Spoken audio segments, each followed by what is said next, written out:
Your work with the Microdosing Collective, what inspired the creation of the Microdosing Collective? What would you say are its primary goals? Well, what inspired it was that microdosing was profound in my life. Hundreds of people I know had found incredible benefit from using this protocol. Really taking, sub-perceptual psychedelics as a supplement, or sub-hallucinogenic is technically the better term. And as I was reading policy, I realized that there was no focus on it. So there was no real community to represent people who microdosed. And we wanted to make sure that there was a legal safe pathway and that it wasn't left out of the policy conversation, because it can be so impactful if it's implemented correctly. And the fear is that all of the focus goes on macrodosing at service centers, but that leaves a huge gap in the way that culture is actually using these substances.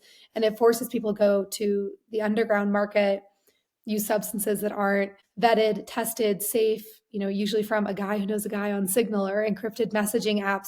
So we wanted a way to bring this to above ground markets in a way that was safe, accessible, and limited it from being completely owned by the pharmaceutical industry. And that was kind of the inspiration behind it. And its goals, very simply, are to help legalize microdosing in the United States. We would love that to happen primarily, or I guess not primarily, but to start in California, because of what California represents as a cultural vehicle for the rest of the country. And our hope is to include policy that would allow for some sort of a take-home protocol with, some guardrails in it, with education and research supporting and helping to educate people before they're engaging in something like this, but to create some policy that would allow for that, or some pilot programs, and then to roll it out to other states and see where we can improve there.